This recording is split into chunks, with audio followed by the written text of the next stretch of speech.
Bonjour, bienvenue à ce webinaire, les multiples façons de planifier un voyage avec l'application Planning Motion. Je suis Nathalie Bergeron et je suis ce matin avec Jessica de Nomad Magazine. Bonjour Jessica. Bonjour Nathalie, j'espère que tu vas bien. Ça va très bien, merci. On voit que toi, tu es à la chaleur. Ben oui, j'ai la chance d'être à Curaçao ce matin. Wow, super. Olivier aussi est là, c'est le co-créateur de l'application Planning Motion. Olivier, tu es encore en train d'accueillir les participants? Donc, Olivier vient de me dire qu'on va attendre encore un petit peu parce qu'il y a beaucoup de gens qui sont en train d'arriver. Euh, donc, ben, merci d'être là avec nous ce matin, d'avoir répondu à notre invitation.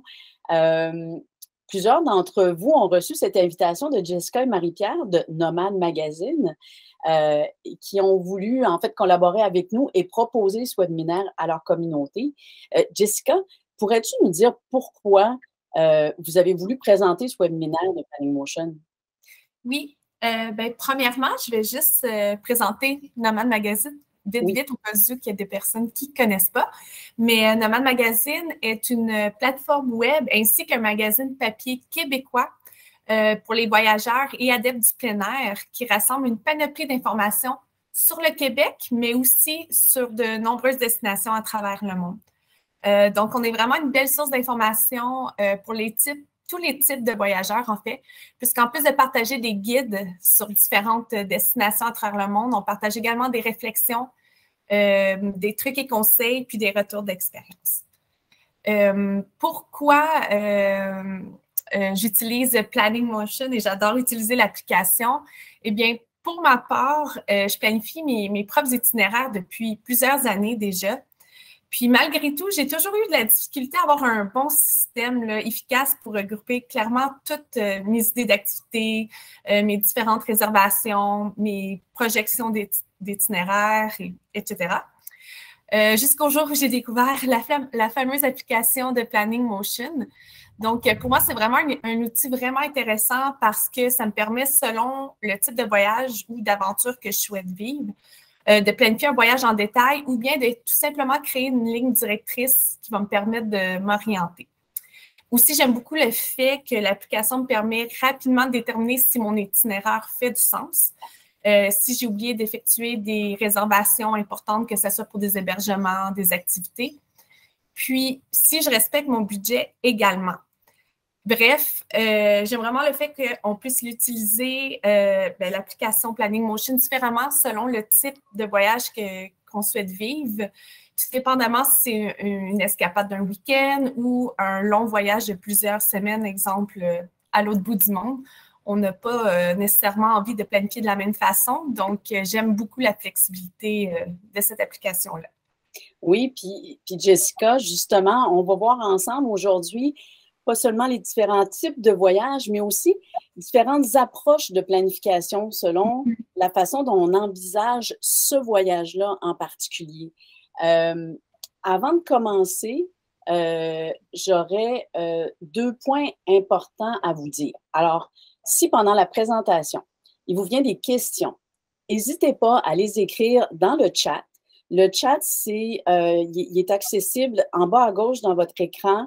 Il y a comme une petite bulle avec des petites lignes, comme une petite bulle de bande dessinée, là. Donc, si vous cliquez là-dessus, vous avez accès au chat. Vous pouvez m'écrire votre question au fur et à mesure, mais vous pouvez aussi attendre à la fin, si vous préférez, pour me poser vos questions là, de vive voix. Et il faut que je vous dise qu'on va enregistrer la présentation, puis ça inclut aussi les questions éventuellement que vous allez poser à la fin. Pourquoi qu'on l'enregistre? C'est parce qu'il y a des gens qui ne peuvent pas être présents en direct, donc on va pouvoir leur partager l'enregistrement après. Alors, Olivier, est-ce que tout le monde est là? Est-ce que tu penses qu'on peut commencer? On peut y aller, Olivier, parfait.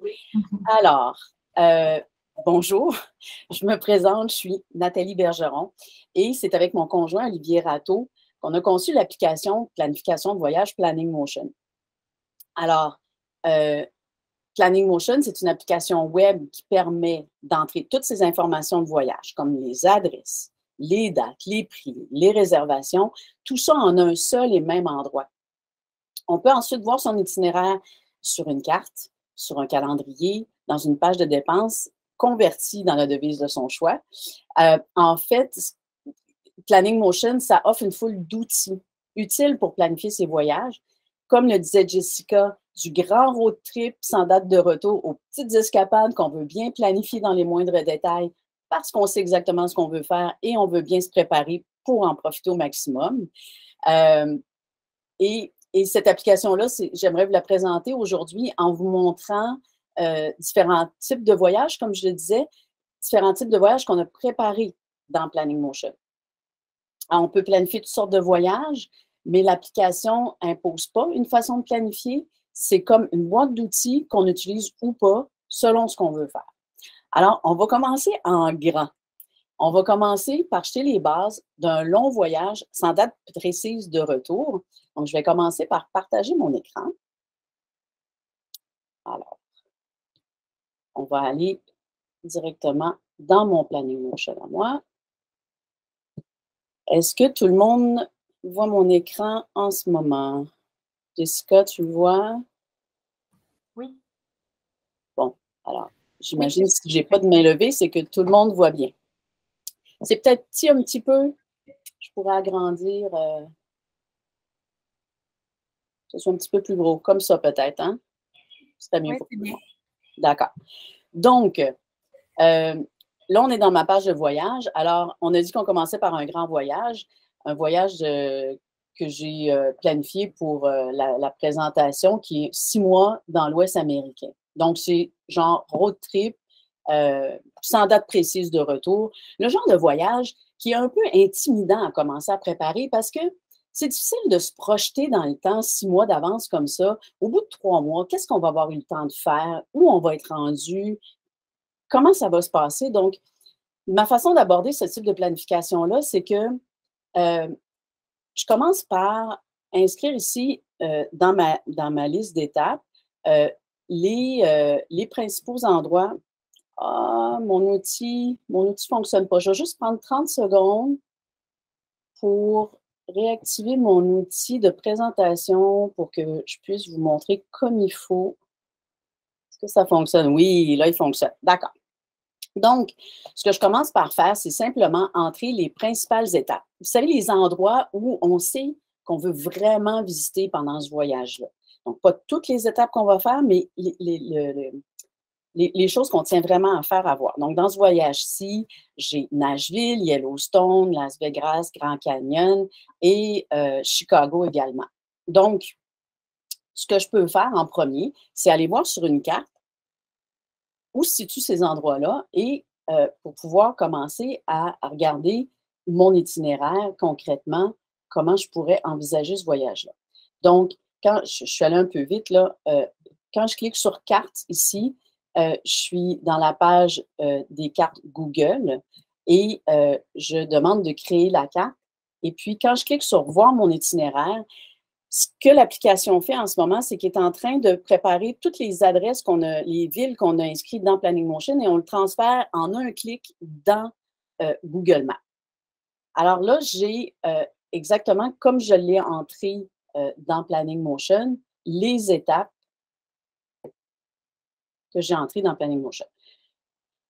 Donc, en partant de Montréal, la première étape, c'est Nashville, donc Montréal à Nashville. Après, j'avais inscrit Yellowstone, je m'en vais complètement à l'ouest.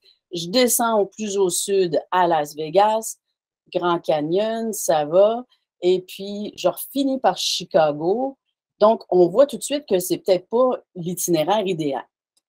Alors, ce que je fais à ce moment-là, c'est que je retourne dans Planning Motion et cette fois-ci, je vais aller dans le calendrier. Dans le calendrier, j'ai toutes mes étapes que j'ai simplement mis en ordre chronologique sans me soucier du nombre de jours que je voudrais passer à chaque endroit ou de la distance entre chaque endroit. Au départ, je les ai simplement mis comme ça, un à la suite de l'autre pour avoir une chronologie de déplacement. Alors, si je retourne sur ma carte, je me rends compte que probablement, je serais mieux de commencer par Chicago pour après aller à Yellowstone et plutôt finir par Nashville. Donc, tout ce que j'ai à faire, c'est dans mon calendrier de déplacer Nashville vers la fin, plus loin dans mon calendrier.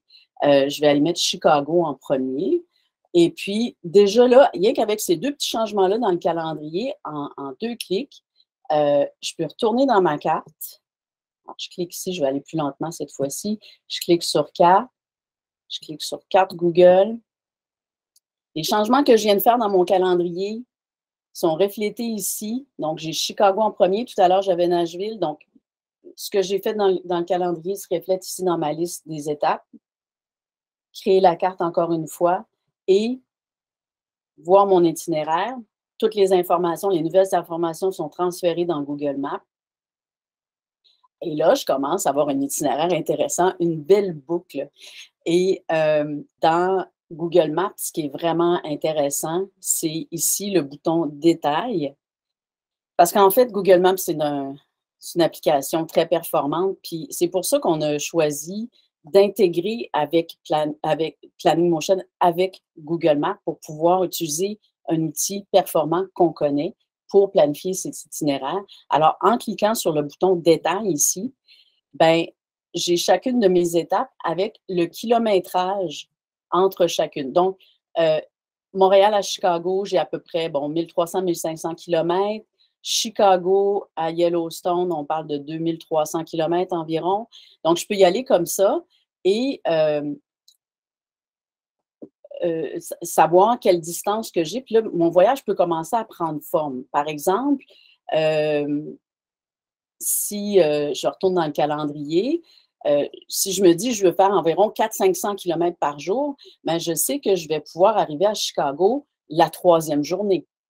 Donc, si mon départ est le 4 avril, je déplace mon Chicago la 3e journée. Et puis, bon, les autres étapes, je vais garder ma chronologie, tout simplement comme ça. Et je me dis que la 3e journée, j'aimerais être à Chicago. Chicago, ce qui est intéressant, c'est que j'ai déjà une étape de préparer. Je vais juste vous montrer. J'ai un autre voyage ici qui s'appelle Chicago. Et j'ai déjà préparé une étape de Chicago. Et ce que je peux faire, dans mon voyage ici, c'est inscrit étape du voyage Chicago. Je vais commencer par dupliquer cette étape-là et je peux la déplacer en cliquant ici sur le nom du voyage. Il y a une liste de tous mes voyages que j'ai dans mon application et je peux sélectionner le voyage sur lequel je suis en train de travailler. Donc, Ouest américain, 6 jours. Si je retourne dans mon voyage, la copie que j'ai faite tout à l'heure se trouve être transférée dans mon voyage Ouest américain avec tout ce que j'avais déjà préparé. Donc là, bon, j'avais planifié pour aller à l'hôtel, mais je peux supprimer cet hébergement-là et le changer si je suis en VR, par exemple, pour un stationnement ou un terrain de camping quand je vais aller à Chicago, quand je vais arriver à Chicago. Alors, ce que je peux faire tout simplement, c'est plutôt supprimer cet hébergement-là, celui qui n'a rien, en fin de compte, là, que j'avais mis juste en préparation. Et je change le nom de celui-ci que je viens d'ajouter à mon voyage. Donc, on peut facilement changer des étapes d'un voyage à l'autre sans faire de copier-coller, sans avoir à tout recréer au complet. On parle de la préparation qu'on a déjà fait pour préparer un nouveau voyage. C'est sûr que là, on regarde un voyage où on part de chez soi, admettons, on part de Montréal et on part avec notre propre véhicule, on s'en va. Mais c'est le genre de voyage qu'on parte là c'est aux États-Unis, mais qu'on parte au Maroc, au Portugal, au Japon, peu importe dans le monde, quand on va visiter un pays, on peut faire le même type de planification, prendre la même approche. La grosse différence, c'est que au lieu de partir en voiture de chez soi, on risque de partir en avion. Google Maps ne permet pas de mêler le transport en auto et en avion dans les itinéraires. Ici, là, on le voit, le petit avion est en gris, on ne peut pas cliquer dessus. À ce moment-là, ce qui est possible de faire, c'est par exemple je m'en vais dans mes pages cartes, ma page carte encore. Et au lieu de dire que je pars de Montréal, je vais décocher mon lieu de départ et je vais seulement qu'avoir, et mon lieu de retour, et je vais pouvoir planifier mon voyage pour le pays uniquement. Donc, j'arrive en avion à Chicago, je me loue une voiture et je fais mon road trip à l'intérieur du pays. Bien, je peux le faire en décochant tout simplement mon lieu de départ, mon lieu d'arrivée. Et j'ai mon itinéraire uniquement dans le pays lui-même, sans le trajet que je vais faire en avion. Et puis, évidemment, on peut profiter des outils qu'offre Google Maps. Par exemple, si je désélectionne toutes mes étapes et je ne fais que lieu de départ et Chicago, à l'inverse de ce que je viens de faire. Donc, je crée ma carte à nouveau pour prendre en compte les changements que je viens de faire. Donc, sélectionner Montréal à Chicago. Et puis là, Google Maps me permet de sélectionner avion, par exemple, et puis il va me montrer les trajets, même m'offrir des billets d'avion entre Montréal et Chicago. Donc, c'est facile de passer de Planning Motion à Google Maps pour planifier toutes sortes de voyages, que ce soit des road trips ou des road trips qu'on commence en premier en avion. Il y a autre chose que j'aimerais vous montrer aussi dans les cartes. Ici, on a aussi, peut-être que certains d'entre vous connaissent déjà, mais Rome to Rio. Alors, on a aussi décidé d'intégrer avec Rome to Rio. C'est une approche un peu différente de Google Maps. Alors, si par exemple, je pars de mon hôtel à Chicago et je veux me rendre à l'aquarium, donc je sélectionne ces deux endroits-là que j'ai planifiés dans mon itinéraire. Je recherche des itinéraires. Et Rome to Rio, alors de la même façon que Google Maps, là, toutes les informations qui sont dans Planning Motion sont transférées en un clic dans Rome to Rio. Et Rome to Rio m'offre les différents modes de transport entre ces deux endroits-là, de l'hôtel jusqu'à l'aquarium. Je peux le faire ici en métro. Je peux le faire à pied. Il me donne un trajet à pied. Je peux le faire aussi en taxi avec l'approximation des coûts. Donc, c'est un autre outil Rome to Rio qui est vraiment intéressant et qui est intégré à Planning Motion. Alors, si on revient à la planification de notre road trip, on va plutôt regarder dans le calendrier. Moi, j'aime ça visuellement, voir dans le calendrier. J'ai dit que j'arriverais à Chicago. Là, je suis obligée de changer de date parce qu'en changeant de voyage, ce n'était pas tout à fait les mêmes dates, donc je n'étais pas à la même date. Mais je sais que Chicago, il était prévu pour le 6 avril pour l'arrivée. Là, j'ai mes 5 jours. Et Yellowstone, on s'est dit à peu près 2500 km. On peut prendre une dizaine de jours, 7 jours, on va voir. Donc, on peut décider de planifier chaque jour entre Chicago et Yellowstone, ou on peut laisser ça vide comme ça et décider au fur et à mesure de notre voyage où on veut s'arrêter. Si une journée, on veut faire 700 km, une autre 300, s'arrêter, faire de la randonnée. Donc, on peut décider à l'avance, on peut décider au fur et à mesure. En fait, c'est qu'on fait comme on veut. Il n'y a pas de par défaut ou d'obligatoire dans Planning Motion. On planifie vraiment de la façon qu'on désire planifier. Il y a certaines portions de nos voyages qu'on peut planifier beaucoup, d'autres moins. C'est vraiment comme on veut. Je vais vous montrer un autre type de voyage, une approche complètement différente. C'est un voyage au Québec qu'on a appelé la route des sommets. En fait, ça, c'est un voyage qu'on partage sur notre blog. C'est un voyage qu'Olivier a préparé. Je dis qu'on partage parce que entre utilisateurs de Planning Motion, on peut se partager nos voyages. Et ce voyage-là, on le partage sur notre blog. Je vais vous montrer un peu plus tard comment on le fait, mais vous allez voir, c'est très, très simple. Donc, si on revient à ce voyage-là, c'est un voyage, on va regarder dans le calendrier, c'est un voyage très court de 10 jours qu'on a décidé de planifier dans ses moindres détails, comme vous pouvez voir, parce qu'on sait qu'on part 10 jours, on ne veut pas se casser la tête pour trouver à chaque jour un endroit où dormir. On va faire nos réservations avant de partir, on planifie quelle randonnée on veut faire, les temps de déplacement entre chaque randonnée, entre chaque étape. Alors, j'ai ajouté ici, on peut voir en mauve, ce sont des arrêts que je fais sur la route avant d'arriver à mon étape principale où je vais dormir le soir. Donc, ça, c'est en vert ici. J'ai en bleu mon terrain de camping, donc mon hébergement. La journée, je vais rester 2 nuits au Parc national Frontenac. Donc, les activités qu'on prévoit faire sur place sont affichées ici en brun. Donc, j'ai vraiment toute ma planification au jour le jour et je peux même planifier là, à l'heure près où je crois arriver, à quel endroit et ce que je veux faire. Donc, on peut y aller, comme je vous montrais tout à l'heure, très sommairement, mais on peut y aller aussi très précisément comme ça. Puis je vais vous montrer, je vais vous montrer ce que ça donne sur la carte. Donc, encore une fois, on a tous nos arrêts et nos étapes ici dans la page de création de carte Google Maps. Voir mon itinéraire. Et en quelques clics, j'ai mon circuit, la route des sommets au Québec. Je vais en profiter pour vous montrer un petit truc. C'est que un avantage d'utiliser Planning Motion, c'est qu'on peut aller jusqu'à 25 étapes à la fois dans Google Maps. Alors, si vous allez directement dans Google Maps, l'application limite à 10 étapes à la fois. Tandis que quand on part de Planning Motion et on s'en va dans Google Maps, comme je viens de faire, on a droit jusqu'à 25.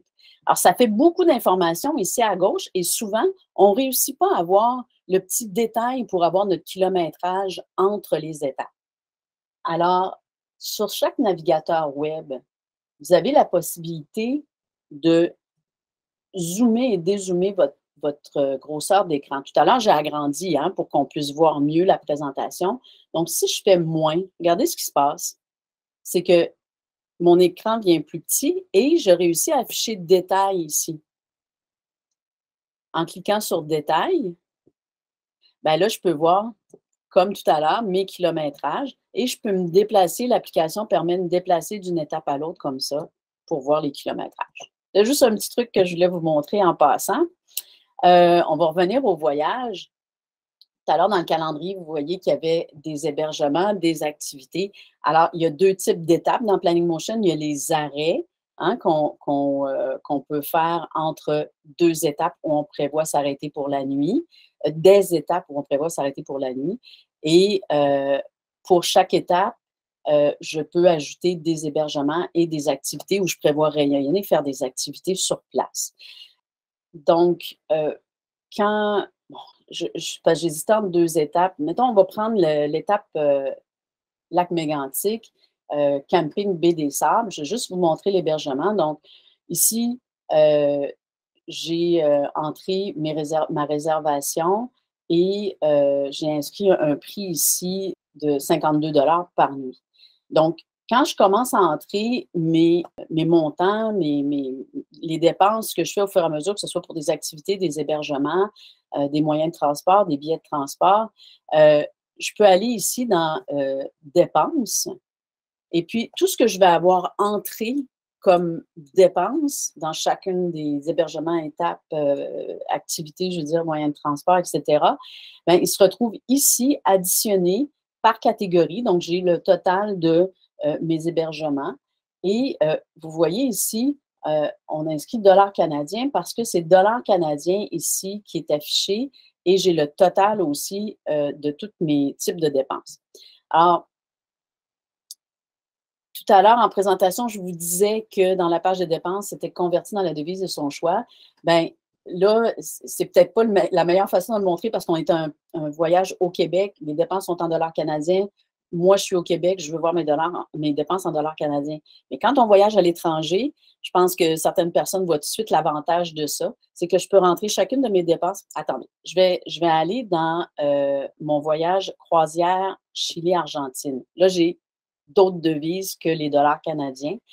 En passant, quand je dis qu'on peut planifier toutes sortes de voyages, ça, c'est une croisière. Donc, on peut même planifier une croisière. J'ai entré la ville où on arrivait, les endroits qu'on voulait voir pour se rendre à Valparaiso où la croisière commençait. Et j'ai utilisé une étape avec hébergement pour inscrire toutes mes informations concernant ma croisière et j'ai utilisé les arrêts pour faire toutes les escales pendant la croisière. Bref, on utilise les outils qu'on a besoin, de la façon qu'on a besoin selon le type de voyage qu'on est en train de planifier. Alors, je vous montrais ce voyage-là pour la page de dépenses. Si on va, par exemple, dans, je sais que j'avais le taxi ici, le transfert de l'hôtel à l'aéroport à la fin du voyage. Si je m'en vais dans mes réservations, ce taxi-là coûtait 10 500 pesos argentins. Donc, j'ai sélectionné pesos argentins. Bien, dans la page de dépenses, j'ai 76,81 qui se trouve à être le montant converti en dollars canadiens parce que j'ai sélectionné dollars canadiens ici en haut, converti au taux d'aujourd'hui, au taux, évidemment, ça ne sera pas la dépense que vous allez avoir sur votre carte de crédit quand vous allez recevoir votre compte avec les frais de change, avec le taux, la journée que vous aviez fait votre dépense, effectivement.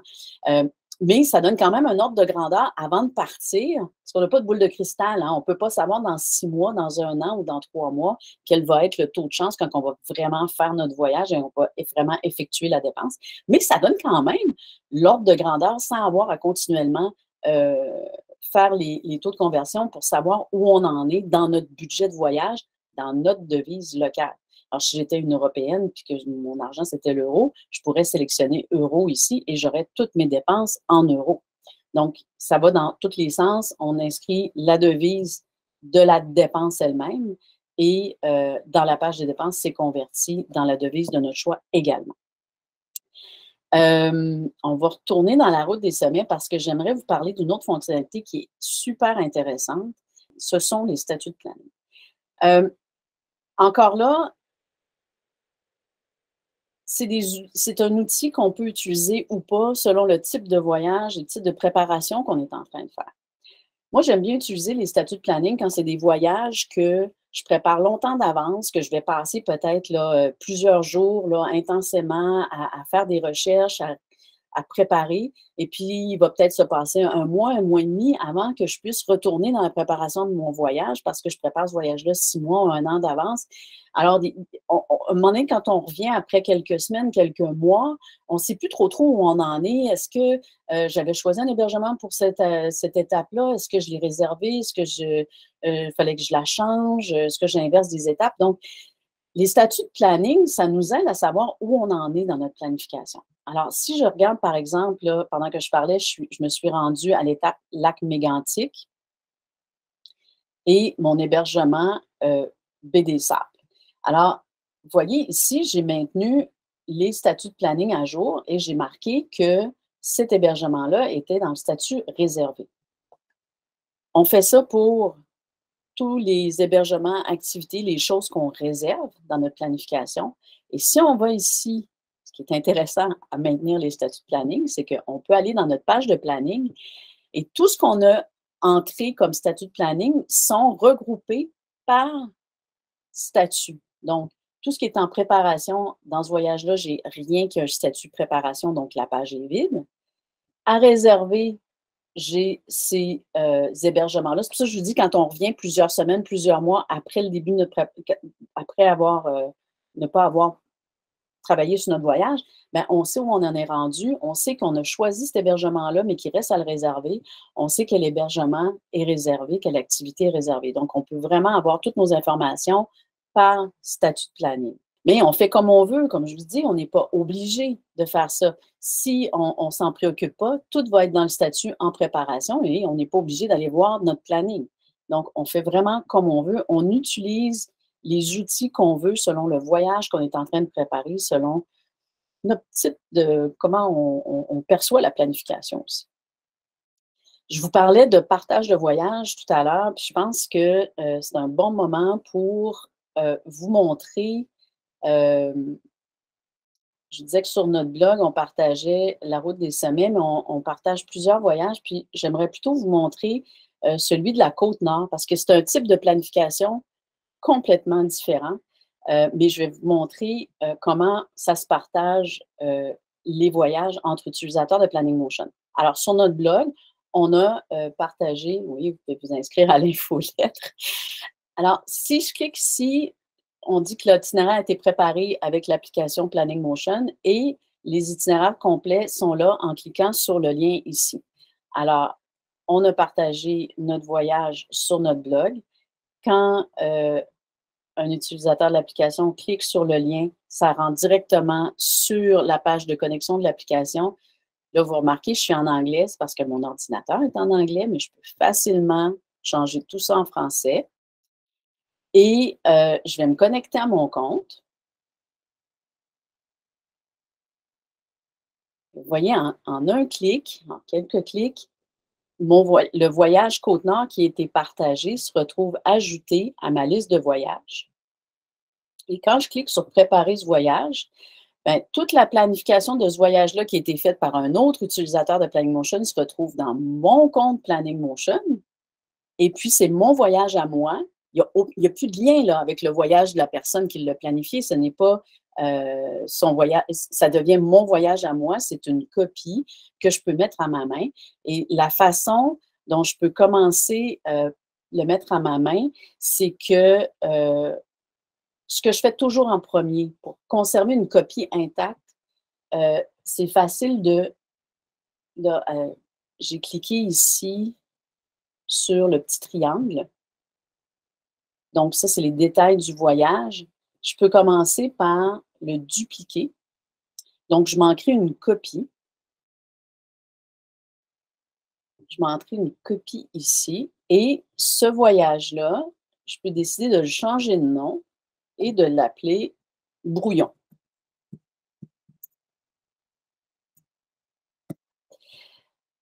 Je l'appelle brouillon, je le sauvegarde.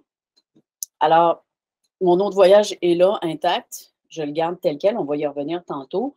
Là, je veux mettre le voyage à ma main. Je me suis créé une copie. Et la première chose que je fais, c'est que je vais changer la date du voyage. Il y a un outil de changement de date qui est hyper utile. C'est que là, c'est un voyage qui a été préparé par l'utilisateur le 1er juin 2021. Alors, si je veux, par exemple, le changer pour 2023, je sélectionne 2023. Je dis que je veux partir le lundi, le 5 juin. Et mon voyage dure toujours 11 jours. La date de fin s'est changée toute seule. Et quand je sauvegarde le voyage, c'est là que l'outil de changement de date apparaît avec les nouvelles dates. Puis l'outil de changement de date me demande si je veux changer également toutes les dates des étapes pour que la chronologie du voyage soit respectée. Alors, dépendant de ce qu'on est en train de faire, peut-être que ce n'est pas ce qu'on veut faire. Mais dans ce cas-ci, c'est ce que je veux faire. Je veux déplacer, la planification était prévue en 2021. Je veux tout déplacer mes étapes en 2023, en juin 2023. Donc, je clique sur OK. Si je m'en vais dans le calendrier, vous allez voir qu'en un clic, toutes les étapes de la planification de ce voyage-là sont rendues en juin 2023. Super facile à déplacer la date de départ d'un voyage et de faire suivre tout ce qu'on a fait comme planification. Alors, pour continuer à le mettre à ma main, ce que j'aime bien faire, c'est de créer un nouveau voyage que je vais appeler, de façon très originale, Côte-Nord, juin 2023. Oups! J'essaie de taper trop vite, on fait des erreurs. C'est un voyage que je vais faire, mettons que je décide de faire 15 jours et on veut le faire en juin, à partir le 5 juin. Donc, je sauvegarde. Là, j'ai mon nouveau voyage. Ce que je peux faire, c'est pour ça que je l'ai appelé brouillon, mon voyage tout à l'heure. Ce que je peux faire, c'est qu'à partir de mon voyage Côte-Nord-Brouillon, je peux décider que, par exemple, je veux aller à Tadoussac. Donc, il y a l'étape Tadoussac qui m'intéresse dans le partage de voyage. Donc, comme j'ai fait tantôt pour Chicago, je clique sur Côte-Nord-Brouillon et je change cette étape-là de voyage et je l'envoie dans mon voyage Côte-Nord, juin 2023, directement. Quand je retourne dans mon voyage Côte-Nord 2023, vous voyez, l'étape préparée est là dans mon voyage juin 2023. Donc, je peux partir comme ça, je trouve, à déconstruire l'autre voyage pour construire celui-ci selon ce que je veux faire pour ce voyage-là. Mais ce qui est particulier, ce voyage partagé qu'Olivier a préparé, qu'on a partagé sur notre blog, c'est qu'il est bâti comme, on les appelle des guides de voyage. Donc, un peu à la façon qu'on a commencé, qu'on a préparé notre voyage de 6 mois dans l'Ouest canadien, si on va sur le calendrier, on ne s'est pas préoccupé de combien de temps on allait passer à chaque endroit pour bâtir ce guide-là. On n'a pas pensé aux distances entre les étapes. Olivier a simplement mis chaque jour une étape. Donc, Tadoussac est le 1er juin, Sacré-Cœur le 2, tout ça juste pour avoir une chronologie. Et pour chacune des étapes, quand je double-clique dans le calendrier, je m'en vais directement dans mon étape. Ça, c'est un petit raccourci. Au lieu de cliquer, on peut double-cliquer sur le calendrier, on s'en va directement dans notre étape. Et Olivier a trouvé 2 hébergements qui nous convenaient, qui pourraient nous convenir à Tadoussac, des activités qu'on pourrait faire sur place. Donc, on pourrait éventuellement partir avec cette planification-là et décider au fur et à mesure de notre voyage où on s'arrête. Par exemple, on décide de ne pas s'arrêter à Tadoussac, s'en aller directement aux Escoumins. Bien, j'ai ma planification des Escoumins. J'ai déjà une recherche de fait pour savoir c'est quoi les endroits où on peut s'arrêter, les activités qu'on peut y faire. Et ce qui est super intéressant, puis ça, c'est pas uniquement pour ce voyage-là, ce type de voyage-là, mais ça se fait pour tous les voyages dans Planning Motion, c'est le book de voyage ici. Alors, quand je clique sur Book de voyage, là, ce que le Planning Motion est en train de faire, c'est en train de créer un fichier PDF avec toutes les informations qu'on a rentrées dans la planification du voyage. Donc, si on regarde le type de voyage comme le guide Côte-Nord, ça veut dire que j'ai comme mon propre guide à moi avec les informations qu'on a filtrées, qu'on a trouvées, uniquement des choses qui nous intéressent, nous, aux différentes étapes qu'on pourrait faire éventuellement sur la Côte-Nord. Donc, c'est un document PDF avec tout. Je peux aussi, ce qui est le fun avec les PDF, c'est que, bon, premièrement, c'est accessible hors ligne si on le sauvegarde localement sur sa tablette, son téléphone. Et aussi, avec la fonction de recherche, la petite loupe, je cherche Essipit. Donc, il y a croisière Essipit. J'ai différentes choses qui contiennent Essipit.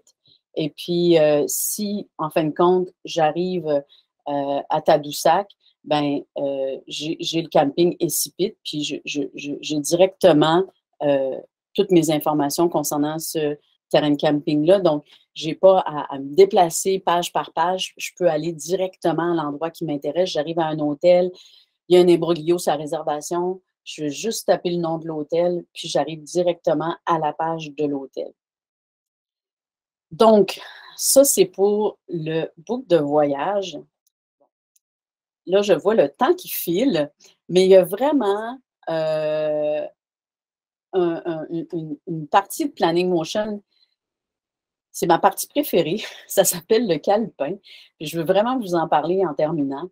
C'est le calepin, en fait, c'est un endroit où on peut colliger toutes nos informations. Vous savez, des fois, on n'a pas vraiment de voyage en planification, mais on fait juste naviguer sur Internet, on tombe sur des informations super intéressantes, puis on veut les prendre en note pour, je donne un exemple, je ne prévois pas partir en Australie, mais je tombe sur un super Airbnb qu'un blogueur partage avec une vue imprenable sur l'océan, près d'une belle randonnée. Puis là, je veux vraiment m'en souvenir de cet endroit-là parce que quand je vais vouloir aller en Australie, je veux pouvoir m'arrêter là.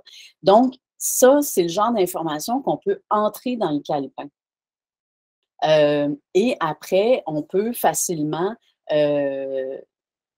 transférer de la même façon qu'on a transféré Chicago, de la même façon qu'on a transféré Tadoussac tout à l'heure d'un voyage à l'autre. On peut de la même façon, ce qu'on a préparé dans le calepin, l'envoyer dans notre voyage. Puis là, je vais juste vous montrer l'outil de recherche dans le calepin pour vous montrer, parce que c'est ça que je préfère, en fait, c'est que je peux décider, par exemple, je vois Las Vegas, je fais Las Vegas. Si j'écris Las Vegas, évidemment, tout ce que décrit Las Vegas va s'afficher ici dans mon calepin.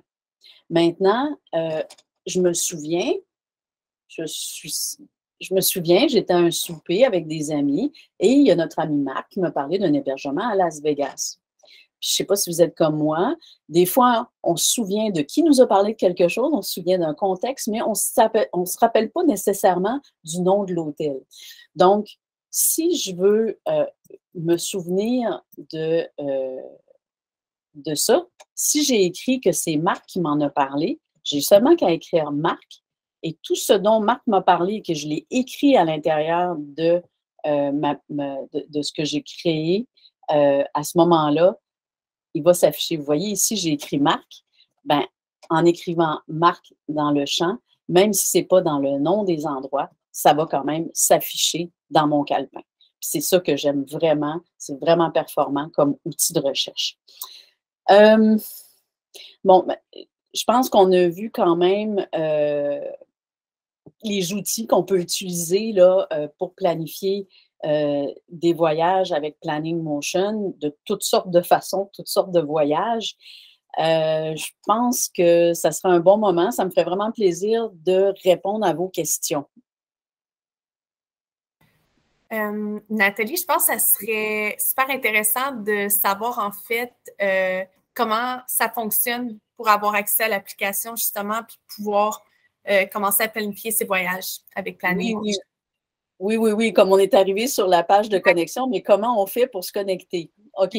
Très bonne question, Jessica. Donc, Planning Motion, ça fonctionne par abonnement. Si on va ici sur le site web de Planning Motion, on a la section abonnement ici dans le menu qui nous amène à cette page-là. Il y a une version gratuite qui s'appelle Excursion.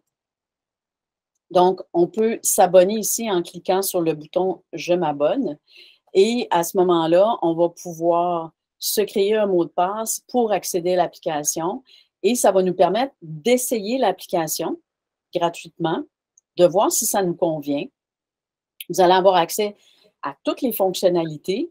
Par contre, vous allez être limité dans le nombre d'étapes d'hébergement, vous allez être limité dans la quantité d'informations que vous allez pouvoir entrer dans l'application.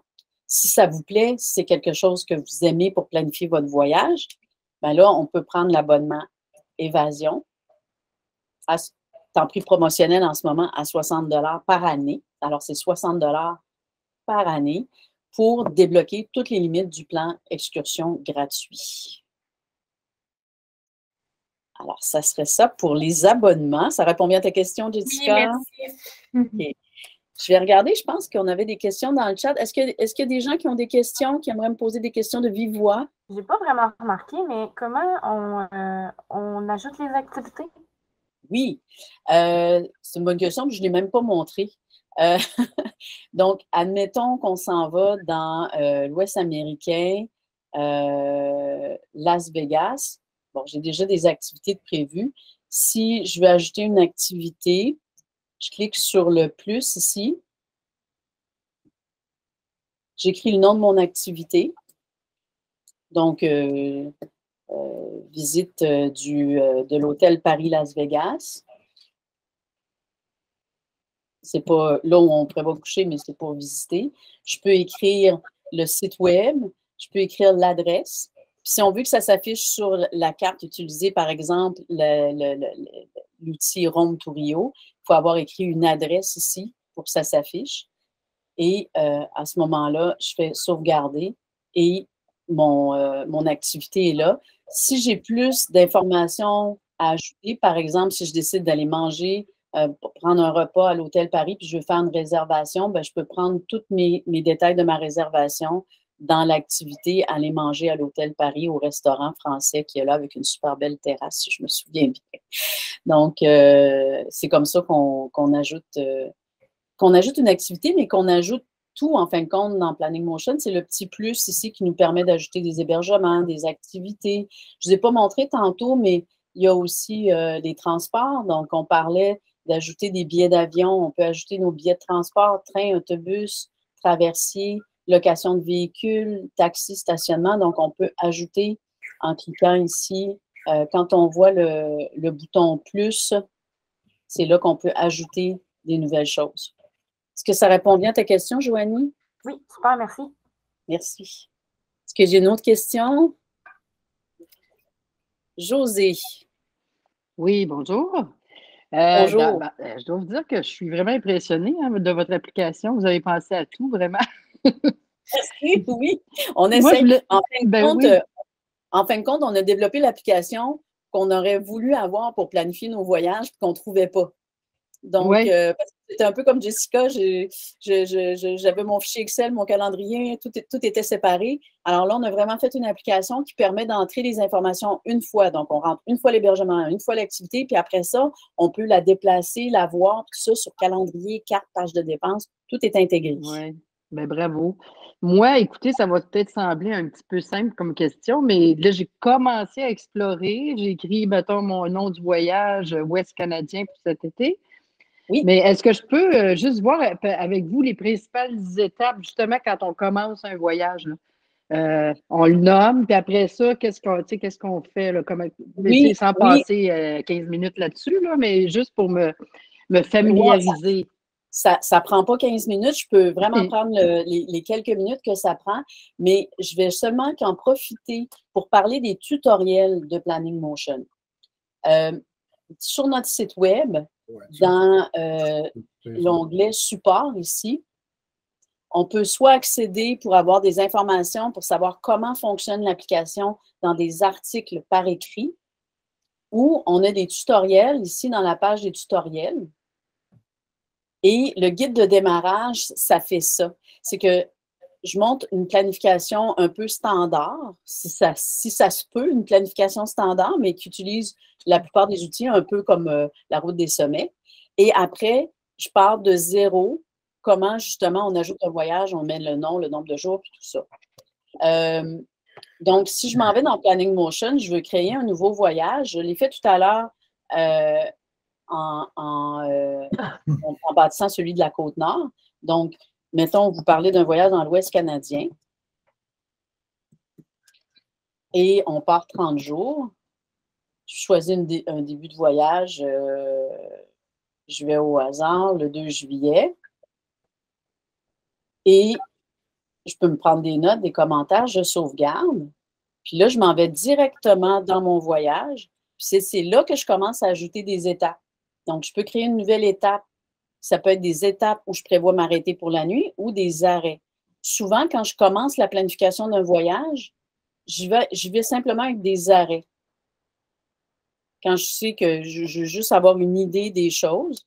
Ou sinon, si je sais que déjà, comme tantôt, quand je vous disais les étapes principales, bien, il est évident que si je vais à Chicago, que je vais rester sur place à Chicago, que je vais au moins lui passer une nuit, à ce moment-là, je choisirais plutôt étapes. Et puis là, j'écris, par exemple, Banff, parce que je suis dans l'Ouest canadien. Là, ici, dans ville, dans les champs ville ou adresse, c'est très important de réécrire Banff. Ah, puis là, je vais vous expliquer, je vais vous donner un autre truc. C'est Banff, ça, c'est en Alberta, hein, je ne me trompe pas. Donc, je ne me soucie pas là, de la date et du nombre de jours que je vais rester là. Pour le moment, c'est Banff. Mais si je sais déjà que je vais rester 3-4 jours, je peux déjà le mettre. Donc, dans ville ici, là, c'est ça ici qu'on prend pour envoyer dans Google Maps. Donc, il faut aider Google Maps à comprendre l'endroit où on veut aller. Je donne un exemple. L'exemple que je donne toujours, c'est Paris. Si j'écris seulement Paris dans ville, Google Maps ne saura pas si je parle de Paris, Texas ou Paris, France. Moi, je sais peut-être que je parle de Paris, Texas ou de Paris en France, mais Google, lui, il ne le saura pas. Donc, il faut aider Google à bien comprendre l'adresse qu'on lui donne ou la ville qu'on lui donne. Donc, c'est comme ça qu'on crée une première étape. Et puis là, c'est là, comme tantôt je le montrais, qu'on ajoute nos hébergements puis nos activités en cliquant sur les petites puces. Puis, on ajoute comme ça des renseignements sur notre voyage, des informations sur notre voyage pour bâtir notre itinéraire. Je ne sais pas, Josée, si c'est ça que vous Oui, aviez. exactement. Ça me donne l'air d'aller. Si on part en avion au départ, on peut rajouter notre billet d'avion. Même façon, on clique sur billet, puis on rentre les renseignements. Seule chose qui est obligatoire, c'est de donner un nom. OK. Sinon, on peut le laisser vide. Planning Motion n'oblige pas à mettre une date ou n'oblige pas à rentrer un numéro de réservation pour créer. C'est seulement qu'un nom pour évidemment pouvoir se retrouver, mais sinon, on peut revenir plus tard. Puis en cliquant ici, on peut même changer ce nom-là. Vol aller-retour. Puis là, je peux simplement changer le nom que je lui ai donné. Ça va s'afficher. Merci. Puis peut-être juste une sous-question. Justement, quand vous dites vous partagez sur votre site là, bon, il y a déjà des itinéraires tout faits, là. Oui. Est-ce qu'en s'abonnant avec les 60 est-ce qu'on a accès à plus justement de ces trajets-là déjà proposés, comme pour l'Ouest américain, l'Ouest canadien, etc.? OK. Je vais répondre à votre question en 2 temps. La première, c'est que ma première réponse, c'est que le partage de voyages entre utilisateurs de Planning Motion, c'est quelque chose d'optionnel. C'est-à-dire que vos voyages à vous vous appartiennent et c'est à vous de choisir de partager ou non vos itinéraires et ça vaut pour tous les utilisateurs de Planning Motion. Alors, je peux vous annoncer, on va l'annoncer officiellement la semaine prochaine, mais on a créé un forum de partage de voyages pour que les utilisateurs de Planning Motion aient un endroit où se partager entre eux leur voyage préparé avec l'application. Donc, si je m'en viens ici sur le site web de Planning Motion, on a une section ici qui s'appelle Partage d'itinéraire. Donc, ça, c'est les explications comment on fait. Si je m'en vais dans voir des itinéraires, non, c'est pas là. Olivier, je suis mêlée. C'est dans le support, hein? Je ne suis pas au bon endroit. Excusez-moi. Dans le support, c'est ça, parce qu'on ne l'a pas mis encore dans le lien direct live sur notre site web parce que ça va se lancer officiellement la semaine prochaine. Mais sur notre plateforme de support, on a ajouté le forum. Donc, ici, c'est les solutions. Vous voyez ici, là, je vous parlais, il y a les tutoriels vidéo, mais il y a les tutoriels par écrit aussi. Puis là, on a ajouté dernièrement le forum, qui est un endroit où les utilisateurs vont être invités à partager leur voyage. Donc, nous et certains utilisateurs ont commencé à partager leur voyage. Donc, il y a des itinéraires sont classés Québec, Amérique du Nord, Canada. Donc, on peut partir de là. C'est les instructions pour partage de voyage. Donc, si je reviens à ce que je disais, c'est que c'est vraiment un choix. Vos voyages vous appartiennent. Il n'y a pas moyen de prendre vos voyages et ça à votre insu de les partager. OK? C'est pour ça que c'est votre compte, votre abonnement à vous. Et je vous dirais que les gens aiment beaucoup partir des planifications des autres et de plus en plus de gens me contactent pour me demander comment ils peuvent partager leur voyage. Ça me fait très plaisir d'entendre ça et c'est pour ça qu'on a créé cette plateforme-là pour avoir un lieu pour que les gens puissent échanger leur voyage et profiter de la planification des autres. Est-ce que ça répond à votre question, Josée? Oui, tout à fait. Merci beaucoup. Ah oui, Olivier vient de me lancer aussi il y a un groupe Facebook qu'on a créé qui s'appelle Rêve, Planifie, Explore, qui c'est pas seulement des utilisateurs de Planning Motion qui sont dans ce groupe-là, c'est des gens qui s'intéressent à la planification de voyage en général. Alors, sur le groupe, on peut échanger sur la planification de voyage en général, se partager nos coups de cœur. Et il y a des utilisateurs de Planning Motion qui partagent leur voyage sur le groupe Facebook Rêve, Planifier, Explore. Mais étant donné que ce n'est pas tout le monde qui est sur Facebook et puis qu'on voulait formaliser l'échange de voyages entre utilisateurs, on a créé cette plateforme-là qu'on va lancer la semaine prochaine. J'ai bien hâte. Ça va, Josée? Oui, oui, tout à fait. Je vous remercie beaucoup. Je vais laisser la place à d'autres.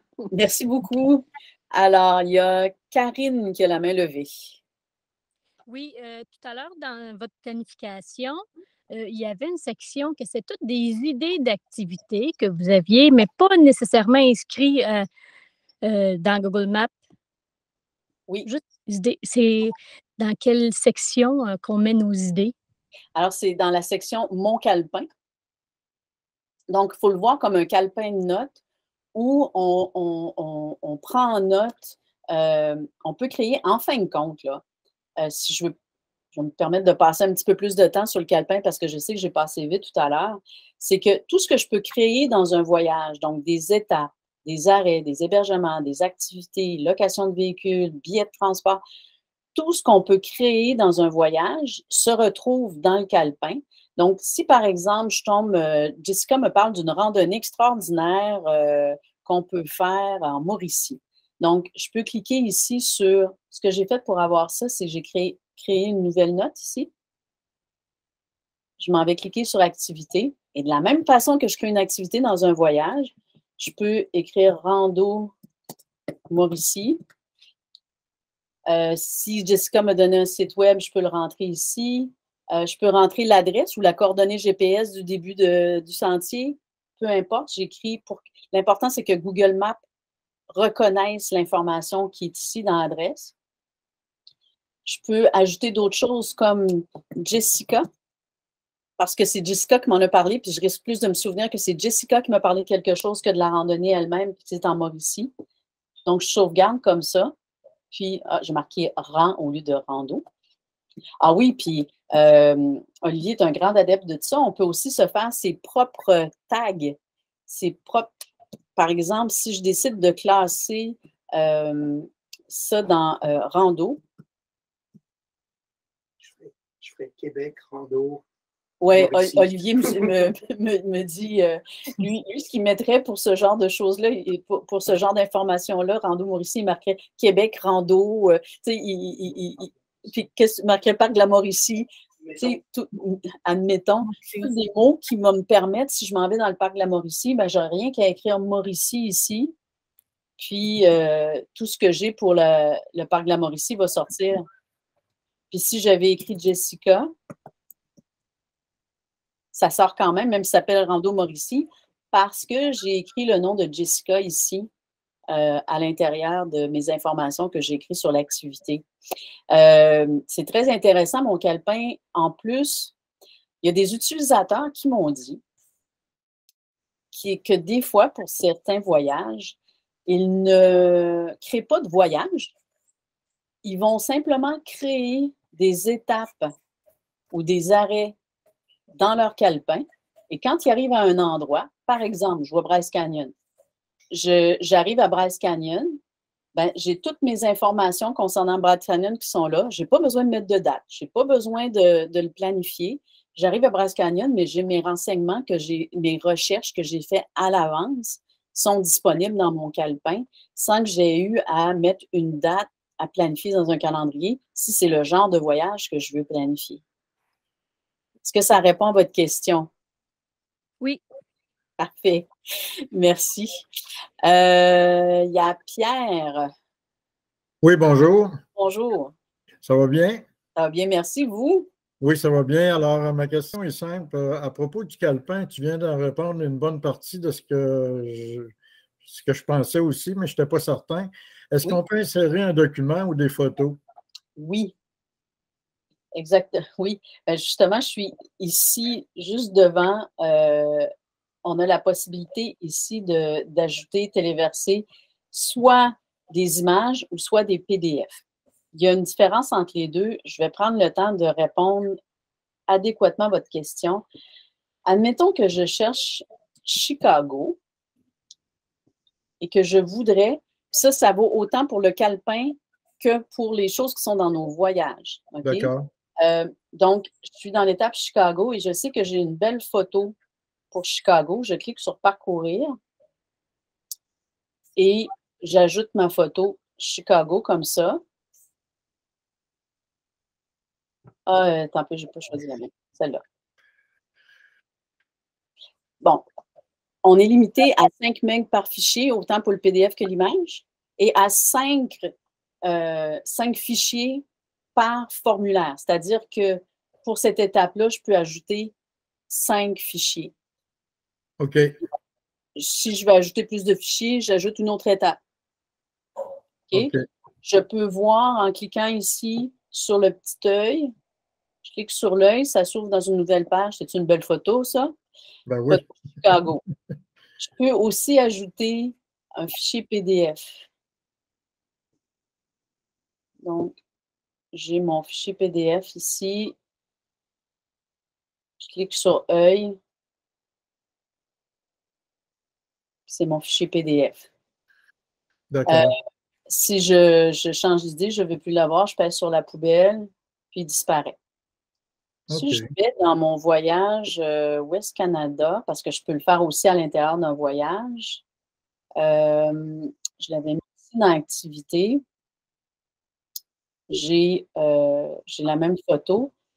La grosse différence entre un PDF et une image, ça se situe au niveau du book de voyage.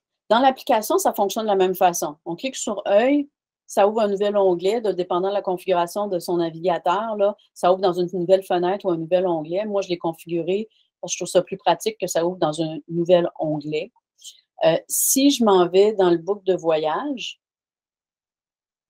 je vais voir les images. Donc, je m'en vais à mon étape Chicago. Donc, je vois mon image ici que j'ai ajoutée.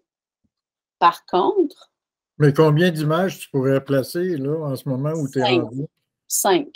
Ah, d'accord. 5 images pour l'étape Chicago. Je pourrais ajouter 5 images pour l'hébergement Chicago, 5 images pour chacune des activités. Ah, là, je te comprends. OK. Et puis, la grosse différence, c'est que le PDF, ici, c'est un lien. C'est technique, on ne peut pas ajouter un PDF à l'intérieur d'un PDF. D'accord. Donc, si on ajoute un PDF et qu'on se fie à notre book de voyage hors ligne sur notre appareil mobile, ça ne fonctionnera pas. Parce que en cliquant sur j'ai besoin d'Internet pour pouvoir avoir accès au fichier PDF. Oui, je comprends. Alors, pour contourner ça, si c'est important d'avoir cette carte-là hors ligne, la carte que j'ai montrée tantôt là, promener à Chicago, si je veux l'avoir hors ligne dans mon book de voyage, j'ai seulement qu'à convertir. Il existe des outils de conversion sur le web, convertir mon PDF en JPEG. Oui. Puis là, je l'ajoute en JPEG dans mon voyage, puis la carte va s'afficher ici. D'accord. Donc, il y a toujours moyen de, selon ce qu'on veut et en planification, se préparer à ne pas avoir Internet en voyage. Parce que je tiens à le dire, Planning Motion, c'est une application web. Ça implique qu'on a besoin d'Internet pour y accéder. C'est comme n'importe quelle autre application. L'exemple que je donne souvent, c'est notre compte bancaire. Pour y accéder, on a besoin d'Internet. On ne peut pas accéder à notre compte bancaire hors ligne. Donc, Planning Motion, c'est le même principe. Par contre, c'est pour ça que c'est important pour nous, pour Olivier et moi, d'avoir créé le book de voyage. C'est pour permettre aux gens d'avoir leurs informations. Par exemple, l'information, l'adresse de l'hébergement, éventuellement le numéro de réservation, accessible hors ligne quand on arrive à l'endroit puis qu'on veut avoir accès à nos informations, en ayant sauvegardé le PDF localement sur notre téléphone, c'est très facile d'y accéder. Je l'ai montré un peu tout à l'heure. Donc, c'est pour ça que le book de voyage devient très utile. Mais pour en revenir au fichier joint, c'est ça, c'est qu'on peut, oui, en ajouter à chaque endroit. Si je veux en rajouter ici, je peux aussi rajouter 5 fichiers pour cette activité-là. À partir de la carto, est-ce que tu peux cliquer dans ta carto puis avoir des informations que tu as rentrées dans tes données? Qu'est-ce que vous entendez par carto? La cartographie. Autrement dit, à partir de la carte là, de Google. Oui, oui. Est-ce qu'on peut cliquer dans un point donné et puis voir apparaître les données qu'on a rentrées? Mettons que je clique Chicago. Sur la carte, est-ce que ça va sortir ce qu'on a rentré pour Chicago? Non. Non, hein? Non, parce que en ce moment, Planning Motion s'intègre avec Google Maps en envoyant comme là, je suis sur Google Maps. Oui, je vois. Ça, c'est les adresses ou les villes que j'ai entrées dans Planning Motion qui sont transférées de Planning Motion dans l'application Google Maps. À ce moment-là, on est dans Google Maps. D'accord. Donc, on n'est plus dans Planning Motion et il n'y a pas de lien direct entre les deux, là. Si je change quelque chose dans Google Maps, ça ne le changera pas dans Planning Motion. Par contre, si je vais dans Planning Motion et je change quelque chose, comme j'ai fait tout à l'heure, j'ai changé l'ordre, ben ça va se refléter en quelques clics dans la nouvelle carte que je vais générer dans Google Maps. OK? Ben, je vais en profiter pour parler des fichiers KML. Vous savez, Planning Motion, c'est une application qui ne s'est pas bâtie en une semaine. Ça a pris des années et on veut toujours ajouter des nouvelles fonctionnalités à Planning Motion. On travaille quotidiennement, Olivier et moi, à améliorer l'application et à ajouter des nouvelles fonctionnalités. Le gros projet sur lequel on travaille en ce moment, c'est les fichiers KML. Alors, les fichiers KML, c'est... Pierre, j'en parle parce que ça va probablement vous dire quelque chose et peut-être répondre à un éventuel besoin que je devine. Alors, avec un fichier KML, vous allez avoir un fichier qui va vous permettre de transférer vos informations de Planning Motion à des applications comme Maps.me ou Google My Maps. Google My Maps, c'est une application différente de Google Maps. Oui. Et toutes vos informations, donc si vous avez écrit un numéro de réservation, une adresse, toutes les informations qui sont dans Planning Motion vont être contenues dans le fichier KML. Ce fichier KML-là peut être importé dans Google My Maps, peut être importé dans Maps.me, donc des applications de cartographie que les gens utilisent, connaissent, qui sont performantes. Et on va avoir accès à toutes nos informations qu'on va avoir rentrées dans Planning Motion sur la carte. Donc, sur l'application Maps.me, on clique sur le petit icône de l'hébergement et il va y avoir une petite fenêtre qui va s'ouvrir avec toutes les informations qu'on a rentrées. Ah, ben l'avenir va être bon. Oui, et je ne veux pas donner de date. Je ne veux pas donner de date, mais ça va très bien. Ça avance. C'est pas pour dans 2 ans. Non, c'est long à intégrer, là. Ça va être, j'espère, ça va être cette année. Et puis, ce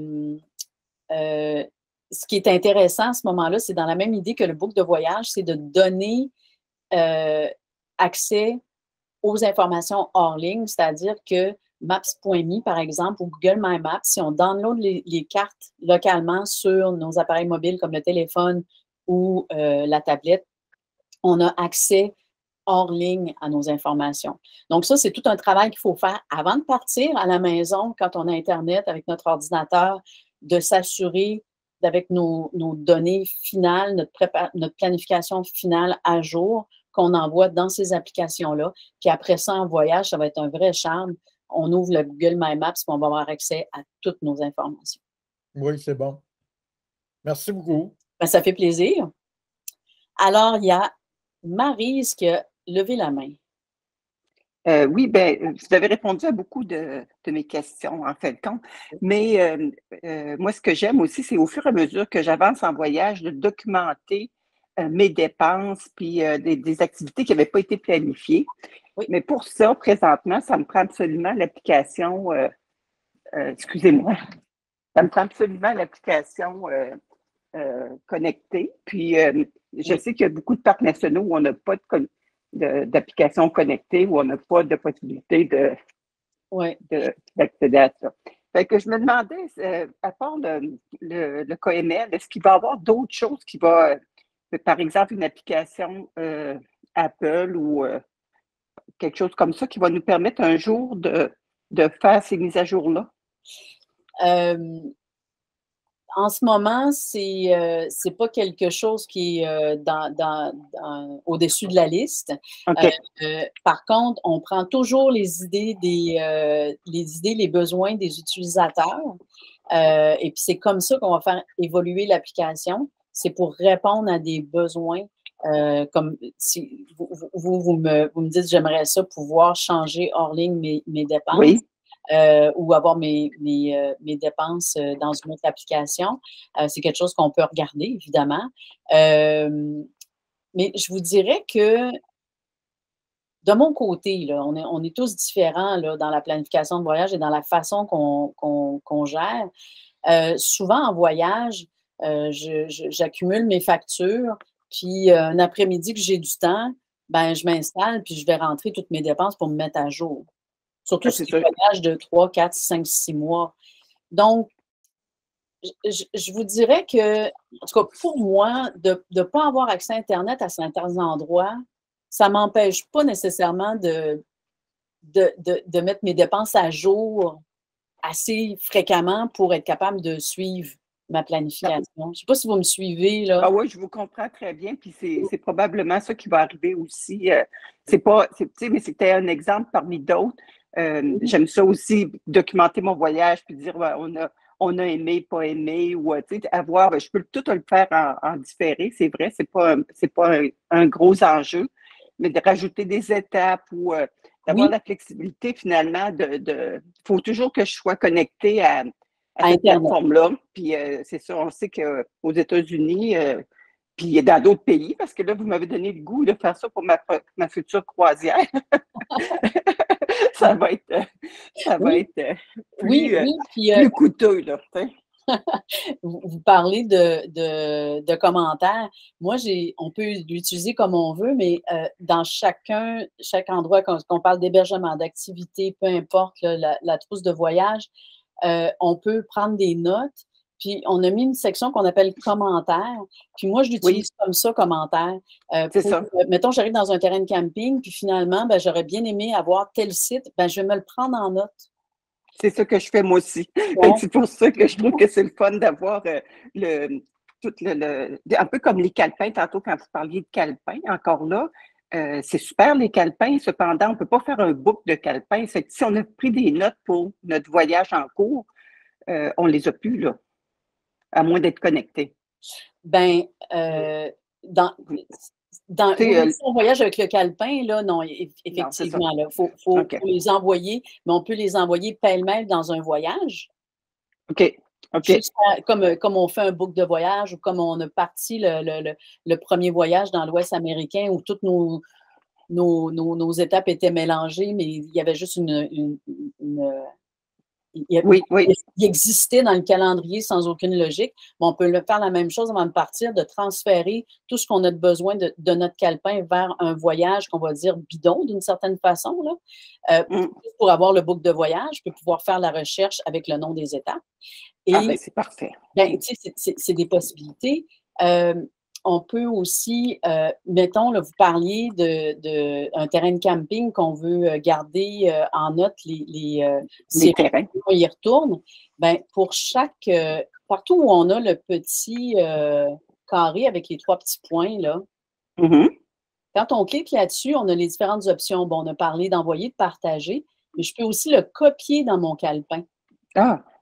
Donc, une fois que mon voyage est terminé, que j'ai mis mes commentaires à jour, puis tout ça, je peux l'envoyer dans mon calepin avec mes commentaires. Puis après ça, quand je prépare mon nouveau voyage, je ne repars pas de mon voyage que j'ai fait, mais je repars de mon calepin. C'est génial. À jour. Puis c'est ça qu'on a voulu faire, c'est de laisser autant de flexibilité aux gens de se promener du calepin au voyage, du voyage au calepin, pour justement, quand vous avez cette idée-là, ben c'est possible. C'est possible de le conserver dans le calepin quand même, là, mais sans avoir à tout recopier. Ah, ben là, avec tous les trucs que vous donnez, c'est beaucoup plus... c'est très intéressant, là, vraiment. C'est vraiment très intéressant. Ben, comme je vous dis, moi, on a créé, Olivier puis moi, l'application qu'on voulait avoir. Fait que tous les points de frustration avec les autres systèmes, ben, on les a retirés avec Planning Motion. Les copier-coller, c'est le moins possible. Il me semble que j'avais autre chose en tête à vous parler avec vos questions. Ça m'est sorti de l'esprit. Il y a des questions sur le chat. OK. Olivier me dit qu'il y a des questions sur le chat. Peut-être que ça va me revenir. Donc, sur le chat. Je repars en haut. Donc, Olivier, je vois qu'Olivier a partagé beaucoup de liens, là, vous pouvez aller voir. Maryse, est-ce que vous planifiez avoir une application pour les tablettes qui pourrait fonctionner sans lien Internet? OK, on en a parlé un peu. Oui, c'est moi. Oui, je vois ça.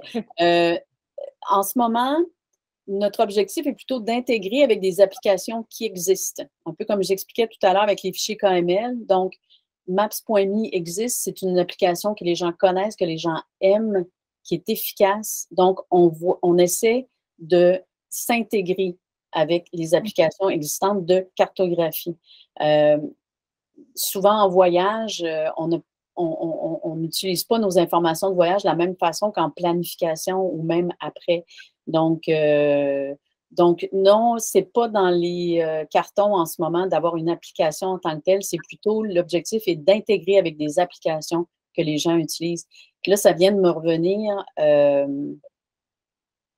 cette partie. J'ai trop de choses en tête, toutes vos questions qui sont aussi bonnes les unes que les autres. J'allais vous montrer sur mon voyage croisière. Ah oui, quand on parlait des dépenses tout à l'heure avec Maryse, c'est que je vous ai expliqué tout à l'heure dans la page de dépenses que l'outil de conversion donnait l'ordre de grandeur au jour d'aujourd'hui. Ce que je fais quand je suis en voyage, j'ajoute une nouvelle dépense. Évidemment, si je le dépense, si ma dépense est en pesos argentins, je vais l'écrire en pesos argentins et elle va être inscrite au taux du jour, comme on l'a vu tout à l'heure dans le taxi qui était converti à 76,81. Ce que je fais souvent au retour de voyage, pour savoir exactement combien m'a coûté mon voyage, je duplique mon voyage croisière en Argentine, puis je l'appelle croisière Argentine, budget, dépense finale. Et puis, je vais prendre mon compte de carte de crédit. Pour chacune des dépenses, je conserve quand même une copie avec les dépenses, les prix en pesos argentins, si c'est important pour moi à ce moment-là. Et je change dans la copie de mon voyage, je prends le montant que ça m'a coûté en dollars canadiens et je choisis dollars canadiens ici. Alors, à partir de là, ça ne sera plus la conversion. La conversion de devise n'affectera plus ma dépense parce que si je demande ma page de dépenses en dollars canadiens et que si c'est écrit en dollars canadiens, comme on l'a vu dans la route des sommets, ben en fin de compte, c'est un taux de 1, ça n'affectera pas, il n'y aura pas de taux de change d'appliqué. Donc là, je vais pouvoir, dans ma croisière en Argentine, savoir exactement combien ça m'a coûté en ayant les montants à partir en dollars canadiens, en ayant les montants que ça m'a vraiment coûté sur ma carte de crédit. Vous me suivez, Maryse, quand... Oui, je vous suis, puis c'est parfait. Puis justement, de pouvoir garder à la fin de tout comme notre journal, notre vrai journal, là, ça me rejoint beaucoup. Exactement. Fait que là, c'est ce voyage-là que vous pouvez conserver tous vos commentaires, les montants, tout ça. Puis, c'est ça. C'est très flexible, en fin de compte. Hein? Puis, pour certaines personnes, combien que ça coûte à la fin, ils ne veulent surtout pas le savoir. Il y en a d'autres que c'est très important. Ça dépend des voyages aussi. Il y a des voyages que j'aime savoir combien ça m'a coûté. Il y en a d'autres que c'est plus ou moins important. Donc, on fait comme on veut. On va aussi précisément ou aussi sommairement selon ce qu'on veut. Rien d'obligatoire. Donc, un autre petit truc. Une autre question. Il y a Joanie. Bonjour. Oui. Les dépenses de restaurant, est-ce que tu les mets dans les activités? Bon, c'est une excellente question. Pour l'instant, je le mets dans les activités. Ça peut être aussi un arrêt. Par exemple, ici, dans ce voyage-ci, je vais du Parc national Frontenac. Là, c'est l'étape où je m'arrête coucher. Puis, après ça, je me rends à l'étape lac Mégantic. Ici, j'ai mis des arrêts pour faire de la randonnée. Mais j'aurais très bien pu mettre un arrêt pour manger. Donc, j'aurais pu dire, ben, je me crée un nouvel arrêt pour m'arrêter à ce restaurant-là en route entre les 2 étapes. Donc, ça peut être un endroit, dépendant si on veut le voir sur la carte ou pas. Si c'est un restaurant sur place, comme par exemple, je pense que c'est au lac Mégantic qu'on avait écrit, oui, la microbrasserie. Donc, je l'ai mis ici en activité sur place parce que je vais aller à ce restaurant-là pendant que les 2 jours que je vais être au lac Mégantic et non pas en route entre 2 étapes. Ça peut être aussi, je vais en profiter pour parler, je n'ai pas parlé du tout de la trousse de voyage depuis le début. La trousse de voyage, c'est l'endroit où on peut rentrer nos informations qui, en fait, ne sont pas des hébergements, des activités ou des moyens de transport.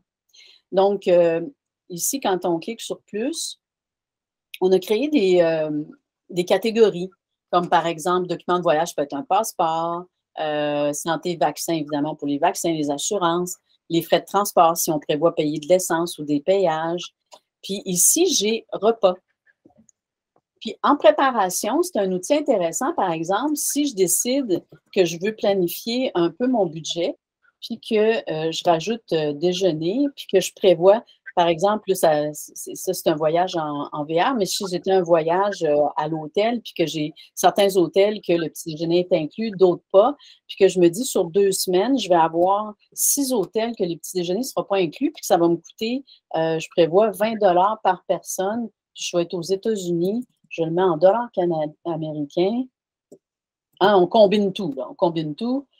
Donc, j'ai un total de 120 $ US ici dans mes dépenses. Si je m'en vais dans mes dépenses, dans ma trousse de voyage, dans la catégorie repas, je viens de planifier 160 $ canadiens en converti pour mes petits déjeuners. Je peux faire la même chose pour mon dîner, pour mon souper. Puis, au fur et à mesure de mon voyage, je peux décider de rentrer mes factures de restaurant là. Je peux rentrer mes restaurants là. Donc, ça dépend vraiment comment on approche. Tu sais, je parlais d'approche de planification, comment on approche ces dépenses de voyage, comment on les voit. Est-ce que c'est des étapes où je veux voir sur la carte ou pas? Et puis, encore là, je vous parlais que Planning Motion est amené à évoluer. C'est une demande qu'on a souvent où on va mettre les restaurants. Alors, éventuellement, je ne peux pas dire quand, mais il va se rajouter une catégorie ici. On a hébergement activité. À l'intérieur d'une étape, on va avoir restaurant. Merveilleux. Donc, on va rajouter un autre endroit. Là, on a parlé quoi, d'au moins 3 ou 4 endroits. Là, ça serait un endroit supplémentaire où on pourrait rentrer notre restaurant. C'est vraiment plein d'outils, puis on fait comme on veut. Je vais continuer. Je pense que j'ai fini les questions par écrit. Non, il me reste Annick. J'ai déjà les infos. Oui, sa question est peut-être intéressante quand même si Annick est partie. Si j'ai déjà des infos dans MyMap ou dans Google Maps, est-ce que je peux exporter dans Planning Motion? Ça ne se fait pas à l'inverse pour le moment, mais c'est quelque chose qui est dans les cartons. Écoutez, ça fait 1h30 qu'on est ensemble, presque dans 5 minutes. Merci d'être restés aussi longtemps, si nombreux. Je tente. Est-ce qu'il y a encore quelqu'un qui a une question? Ça va pour tout le monde? Alors, merci Jessica. Bien, merci à toi pour la belle invitation. C'était super intéressant. Bien, ça me fait vraiment plaisir. Merci à tout le monde qui était présent. Oui, merci beaucoup. Ça fait plaisir. Puis, si vous avez des questions, Olivier et moi, on est toujours là pour vous aider. Je fais souvent des rencontres un à un, comme des rencontres comme aujourd'hui, mais un à un pour parler spécifiquement de votre planification. Souvent, ce que je dis, c'est on passe 5 ou 10 minutes ensemble à parler du problème, puis le reste du temps, on reste 1 heure ou 2 ensemble à parler de voyage. Fait que ça fait toujours des belles rencontres intéressantes. Et puis, il y a les tutoriels où je suis au bout du courriel aussi, comme vous voulez. Ben, merci beaucoup à vous et Olivier. Un gros merci. Bonne journée. Ça me fait plaisir. Merci à vous. Merci d'être venu. Bye. Au revoir. Au revoir tout le monde.